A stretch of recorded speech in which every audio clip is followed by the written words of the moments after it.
Hai, Shalom. Jumpa kembali dalam Suplemen Jiwa yang tayang program ini setiap hari Senin jam 7 malam, saudara, di channel YouTube The Warriors. Terima kasih ya atas setiap respon Bapak Ibu, baik yang telah memberikan link ini kepada teman-teman semuanya, ataupun yang join dalam live chat setiap minggunya, bahkan hari ini. Ya, saya percaya bahwa semakin hari semangat rohanimu akan terus berkembang, bertumbuh dalam Tuhan. Mari saat ini, saudara, siapkan hati kita. Biarkan program ini boleh menjadi berkat kepada jiwa-jiwa yang membutuhkan, supaya jiwa mereka diberikan asupan sepanjang hari, bahkan sepanjang minggu, bahkan sepanjang bulan, bahkan sepanjang tahun ini, lebih kuat, lebih intim bersama dengan Tuhan. Bapak, terima kasih atas penyertaan-Mu hingga kembali kami mengikuti program Suplemen Jiwa saat ini, Tuhan Yesus. Biarlah Roh Kudus senantiasa bersama kami, memberi kekuatan, penghiburan, pemulihan, akan Kau berikan jalan kepada setiap masalah yang sedang kami hadapi, ya Tuhan. Kami hikmat malam ini, Tuhan Yesus, sehingga kami boleh memahami setiap firman-Mu tepat seperti yang Kau kehendaki dalam kehidupan kami, Bapa. Biarkan program ini menjadi berkat dimanapun setiap jiwa boleh mengikuti ibadah tunda atau live streaming saat ini, Tuhan Yesus. Pimpin kami, Roh Kudus. Haleluya. Ajar ku mengerti segala rencana-Mu. Ajar ku berharap hanya padamu. Bimbinglah jalanku dalam terang firman-Mu. Ajar ku berserah hanya padamu. Ajar kami memahami, Tuhan. Ajar ku mengerti segala rencana-Mu. Ajar ku berharap hanya padamu. Bimbinglah jalanku dalam terang firman-Mu. Ajar ku berserah hanya padamu.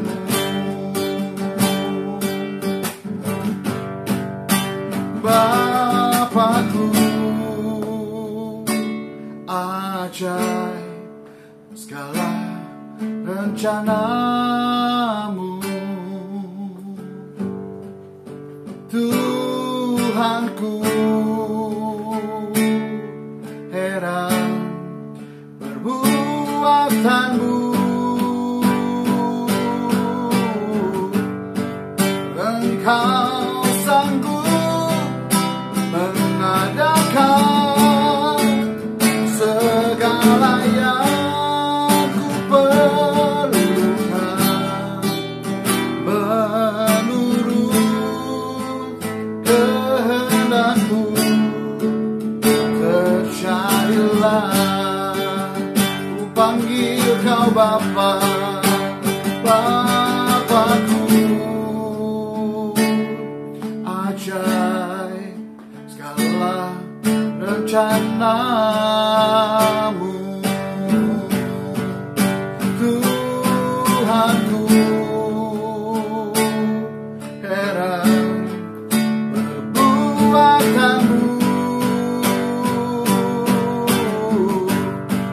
Engkau sanggup mengadakan segala yang ku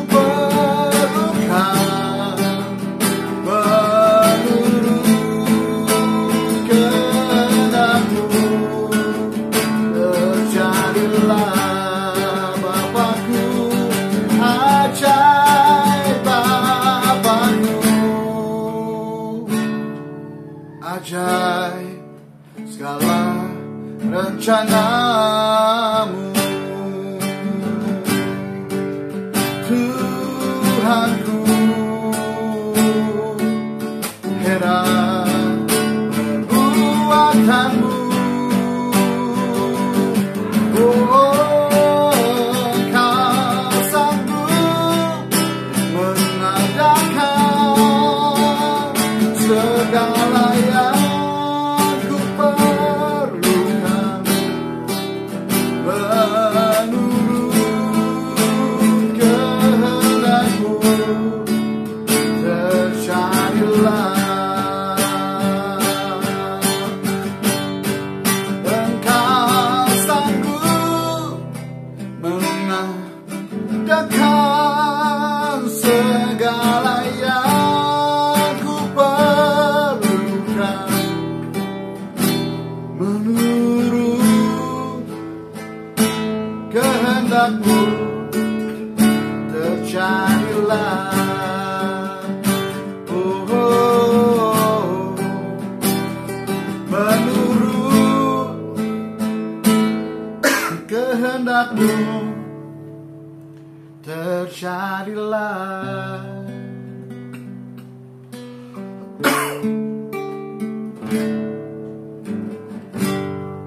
Bimbing kami Roh Kudus sehingga boleh menjadi berkat untuk bagi banyak orang saat ini. Amin. Baik Bapak Ibu, saudara sekalian, maaf. Kita lanjut dalam Mazmur 1 pada ayat yang ke-6 saat ini, saudara. Kita bacakan Mazmur 1 ayat 6, demikian firman Tuhan. Sebab Tuhan mengenal jalan orang benar, tetapi jalan orang fasik menuju kebinasaan. Perikop ini dari pas ayat 1 sampai ayat ke-6 ditutup, saudara ya. Tuhan bilang ini, sebab Tuhan mengenal jalan orang benar. Pada ayat-ayat sebelumnya sudah kita bahas siapa itu orang benar, saudara ya. Saya mau review kembali. Siapa orang benar? Orang benar yang kita tahu bahwa orang itu yang hidup di dalam kebenaran. Orang yang tidak pernah berbuat salah. Orang yang hidupnya melakukan hal-hal benar. Paling gampang seperti itu, saudara. Tuhan bilang, firman Tuhan berkata bahwa Tuhan, sebab Tuhan mengenal jalan orang benar. Ada di bukan sebab. Ya, selalu perhatikan kalimat awal itu imbuhan, penekanan atau kalimat perintah, saudara. Ya, sebab berarti ada ulasan sebelumnya.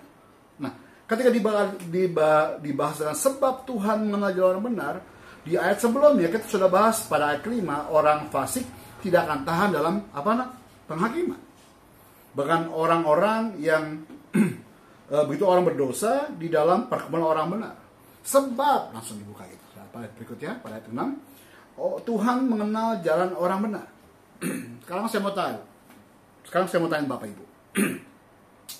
Apa bedanya mengenal dan mengetahui? Kalau saya tanya, siapa yang tahu Pak Jokowi? Oh, saya, seperti gitu ya.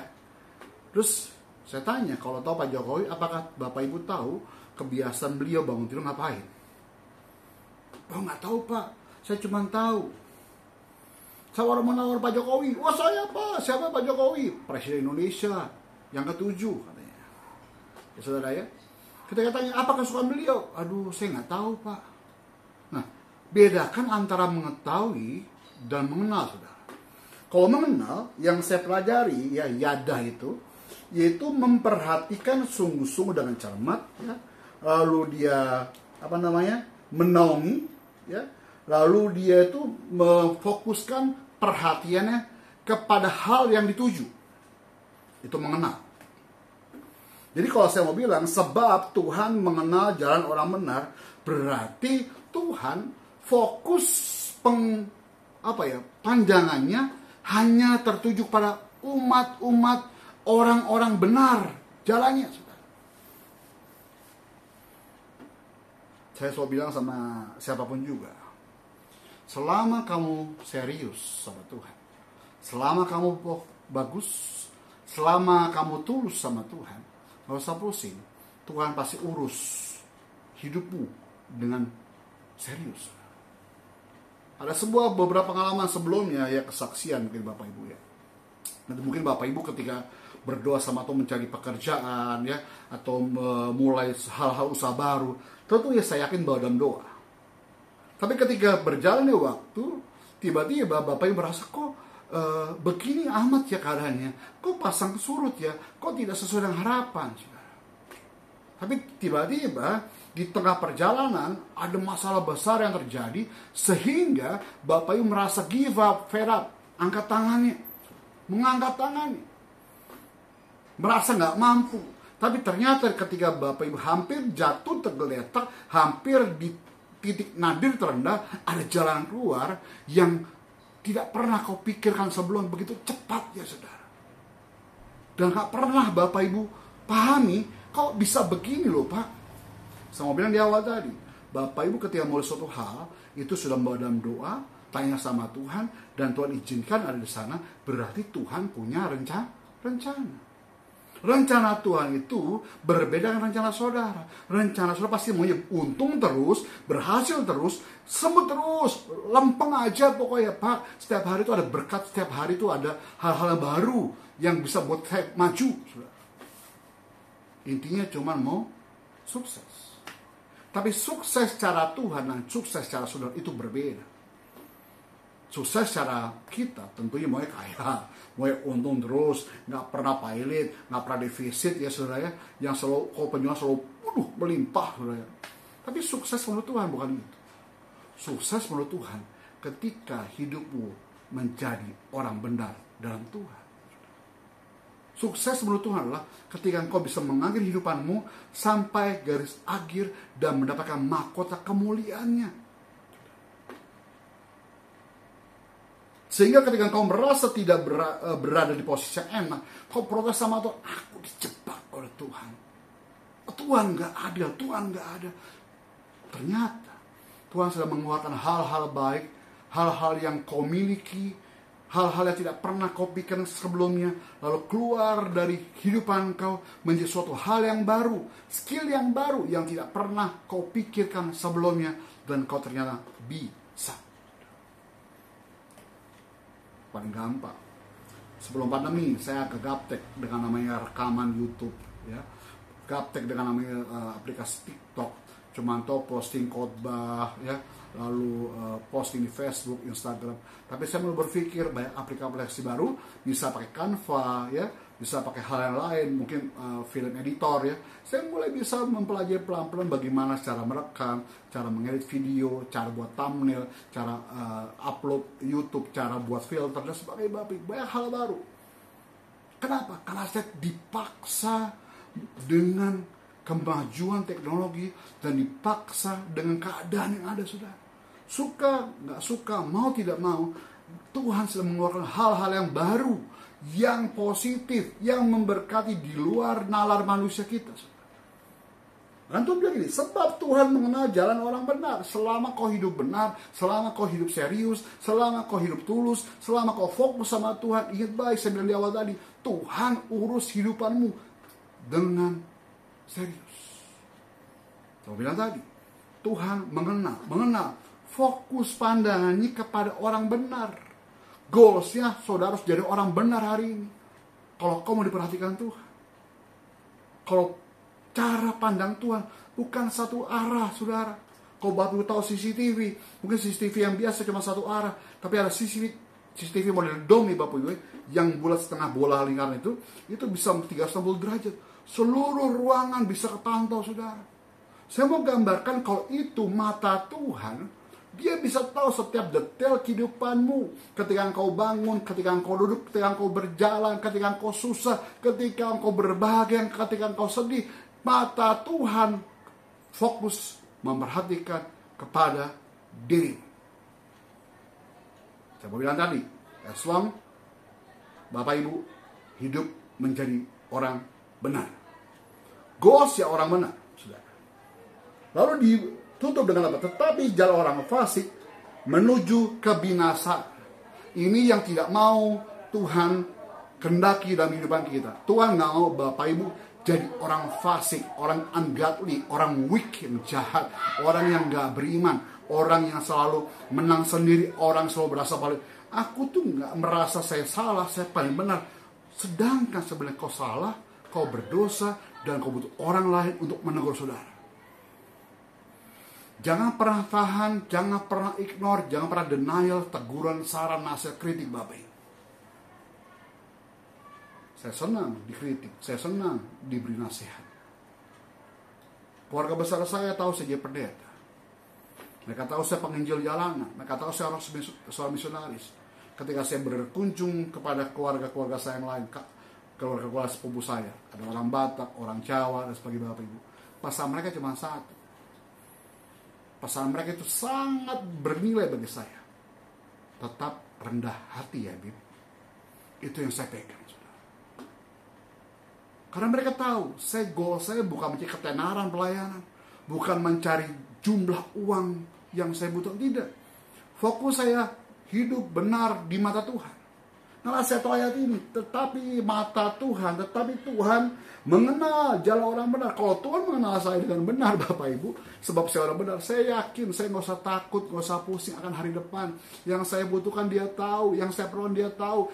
Isi hati saya yang orang lain nggak tahu, dia tahu. Isi pikiran saya yang tidak pernah orang lain tahu, dia tahu. Saudara. Sebab dia Maha tahu. Kenapa? Karena dia Tuhan. Saya nggak ingin menjadi bagian orang fasik. Kenapa? Karena orang fasik Alkitab katakan menuju kebinasaan. Ayo, mulai buka hatimu. Siap ditegur, siap dinasehati, siap dibimbing, siap dibangun. Sebab itu baik adanya untuk kehidupan saudara. Saat ini saudara, kita pengen tahu kebinasaan itu apa. Kebinasaan itu hilang lenyap. Ya, musnah sirna. Apa yang saudara bangun selama ini akan musnah sirna, gak berbekas, saudara. Mungkin saudara merasa bahwa, saya berhasil Pak, tanpa Tuhan saya bisa sukses. Kan saya punya skill Pak, kan saya punya segala-galanya, saya punya harta benda Pak. Dengar baik. Kalau Tuhan bilang, selesai, lenyap kebinasaan itu, saudara. Papa mama saya selalu ingatkan saya. Bahkan nenek saya pun ingatkan saya sebagai penasehat saya waktu itu, Bapak. 3 hal yang jangan pernah kau sentuh. 3 hal inilah yang bisa buat kamu jatuh. Minimal saya belajar untuk tidak melakukan 3 hal tersebut, Bapak. Biasanya orang laki-laki bisa jatuh 3 hal. Ada harta, tahta, dan wanita. Saya nggak silau dengan harta. Saya menikmati setiap kebaikan Tuhan yang di depan saya. Setiap hirup nafas saya itu kebahagiaan. Harta saya bukan duniawi. Harta saya Yesus Tuhan. Tahta tentang power, kekuasaan.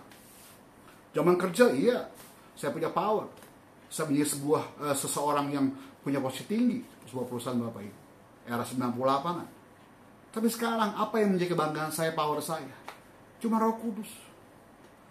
Dan Yesus Tuhan itu kekuasaan saya, power saya. Saya nggak silau dengan tahta. Mau jadi gembala, udah pernah saudara. Mau jadi apa lagi? Mau tenar? Ngapain? Saya ingat pesan ayat ini. Biarkan Tuhan yang semakin tinggi dan kamu semakin rendah. Saya nggak silau dengan gemerlapan dunia. Saya silau dengan gemerlapan surga. Maka saya fokus ya pada gemerlap surga, hingar-bingarnya. Yang ketiga, wanita. Beberapa waktu lalu sahabat saya Pase ya pernah nanya, kenapa gak cukur jenggot? Saya bilang ini untuk jaga diri saya. Tuh, kalau jenggot panjang begini brewok gak ada yang suka sama kamu cewek. Justru saya bilang, saya dalam tahap untuk fokus untuk pelayanan saya. Saya mau menata diri saya dengan baik dulu, pelayanan saya dengan baik dulu. Nah, saya proteksi diri saya dengan jenggot ini. Karena saya tahu, wanita gak suka cowok brewokan, jenggotan yang kotor ini. Tapi saya minimal, saya menjaga diri saya dengan baik. Kemanapun saya pergi, saya selalu pakai jaket, sudah ketemu banyak orang. Saya hindari sentuhan kulit saya. Karena saya tahu kelemahan saya itu di mana saya tahu. Saya nggak mau silau dengan wanita. Saya belajar 3 hal tadi yang orang tua, nenek saya katakan. Papa, mama, nenek saya. Hindari harta, tahta, wanita. yang bisa buat kamu jatuh. Saya ingin jadi orang benar. Kenapa? Karena mata Tuhan tertuju kepada saya. Sebab Tuhan mengenal orang benar. Pilihan saudara, jangan jadi orang fasik. Saya dorong Bapak Ibu jadi orang benar. Sekarang Bapak Ibu yang sedang mencari pekerjaan, jangan takut. Pesan saya, selama kamu bagus, kamu tuh dicari orang. Gak usah kejar pekerjaan mengejar engkau. Kenapa? Selama kamu benar sama Tuhan, selama kamu hidup benar sama Tuhan, selama kamu bagus, tulus, serius, fokus pada Tuhan, Tuhan urus hidupmu dengan serius. Jangan takut ya. Jangan sakit pun sama. Tuhan, aku gak sembuh-sembuh tuh. Dengan baik, gosnya bukan untuk sembuh. Gosnya bagaimana hatimu berpaut sama Tuhan. Kebanyakan orang Kristen sudah stroke dulu, baru bertobat. Baru saya baca renungan harian, saya dekat sama Tuhan. Waktu sehat kemana lu? Sehat, punya prinsip gini waktu masih muda. Muda, hura-hura, mati masuk surga. Tua, sakit-sakitan, buat apa? Yuk ubah mindset, ubah pola hidupmu, ubah pola pikirmu, ubah cara pandangmu, mulai fokuslah menjadi orang benar. Jangan orang fasik, sebab Tuhan mengenal orang benar. Amin. Yuk Bapak Ibu yang punya pokok doa malam ini, ada form doa di live chat, ada link permohonan doa. Bapak Ibu bisa klik link itu, lalu isi ada nama, nomor WhatsApp, pokok doa saudara di bagaimana, ya. Sehingga nanti ada tim doa dari gereja yang mendoakan setiap pokok doa itu. Juga di live chat jangan lupa tuliskan pokok doa saudara. Nanti saya akan coba balas dengan live chat juga, ketikan, typing. Sehingga Bapak Ibu yang punya pergumulan minimal ada support doa untuk saudara. Kasih Tuhan Yesus untuk malam ini. Ku di tanganmu, ku di hatimu, di pikiranmu, di rencanamu, tak pernah ku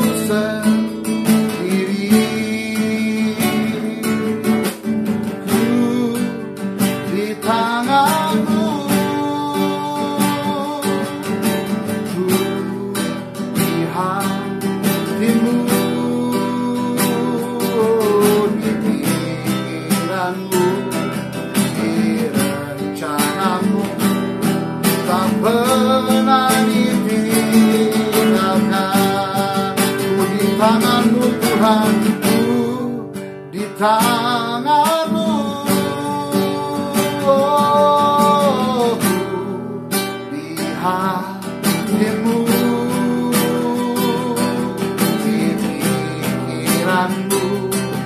di rencanamu, tak pernah ku sendiri. Di tanganmu Tuhan, di tanganmu,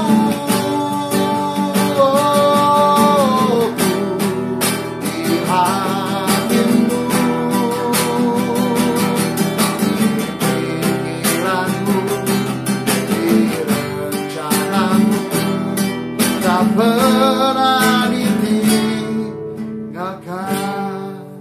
Seperti pujiannya Tuhan Yesus, ini doa kami, bahwa kami ada dalam tangan Tuhan. Kami adalah rencana Tuhan. Di pikiranmu, di rencanamu ya Tuhan Yesus. Kami tidak pernah ditinggalkan, kami tidak pernah berjalan sendirian. Sebab Kau Allah Immanuel menyertai kami sampai kepada kesudahan nanti Tuhan. Terima kasih atas renungan malam ini Tuhan, Mazmur 106, sehingga boleh menjadi rema, menjadi bekal kami sepanjang hari, sepanjang minggu ini, sepanjang bulan ini kami lalui, bahkan sepanjang tahun itu kami lalui. Kami percaya firman-Mu mengingatkan kami hidup bersama kami Tuhan, membekali kami, menjadi suplemen dalam jiwa kami, Kami percaya kami kuat bersama dengan Tuhan. Setiap pokok doa yang ada di live chat ataupun permohonan doa yang ada di form ini ya Tuhan Yesus, hamba berdoa dalam nama Yesus. Bapa tolong yang mungkin kerohanian mereka suam-suam kuku Tuhan, tapi aku percaya dalam nama Yesus Tuhan, ketika Roh Kudus menjamah pikiran mereka, menjamah roh mereka, hati mereka dalam nama Yesus Tuhan, maka terus ingatkan Tuhan mereka untuk semakin bergelora ibadah sama Tuhan. Yang sakit Tuhan sembuhkan, yang mereka Tuhan lepaskan, yang ada jalan buntu Tuhan berikan jalan keluar. Sebab kami tahu Yesus Tuhan akan menyertai kami sampai kepada kesudahan nanti. Setiap rupiah yang teman-teman kami taburkan untuk pelayanan digital ministry JKDW Tuhan, yang mereka kirimkan transfer atau QRIS Tuhan, Kau berkati sehingga boleh menjadi berkat pelayanan kami, menjangkau jiwa-jiwa dimanapun dapat diakses acara Bapak Surga.